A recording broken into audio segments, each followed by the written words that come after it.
আসসালামু আলাইকুম। আপনারা দেখতে পাচ্ছেন আমার কাছে বাংলাদেশের 50 পয়সা আছে। এই পয়সাটি প্রকাশ করা হয়েছিল 1980 সালে, কিন্তু পয়সার কন্ডিশনটা এখনও অনেক ভালো।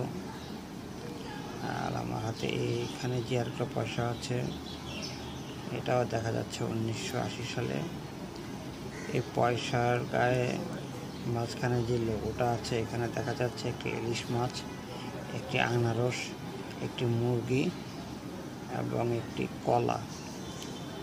অর্থাৎ এখানকার আমাদের দেশের ঐতিহ্যবাহী যেসব খাবার আছে সেগুলো এখানে প্রকাশ পেয়েছে।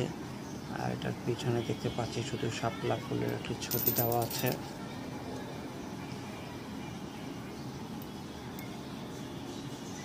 আমাদের ম্যাক্সিমাম প্রায় সবগুলো পয়সার পিছনেই শাপলা ফুলের ছবি দেওয়া থাকে। এখানে কাঁচ কাটা দেখতে পাচ্ছি। পয়সাগুলো এখন খুবই রেয়ার হয়ে গিয়েছে। এই পয়সাগুলো এখন আর দেখা যায় না। এগুলো এখন কালেক্টেবল পয়সা। এই পয়সাগুলো হয়তো হাতে গোনা কিছু মানুষের কাছে আছে, অথবা যারা সংগ্রহ করে পয়সাগুলো তাদের কাছে আছে। পয়সাগুলো এখনও তেমন একটা দেখা যায় না। যদি আপনাদের সংগ্রহে থাকে তাহলে আমাকে জানাবেন। পয়সাগুলো খুবই সুন্দর।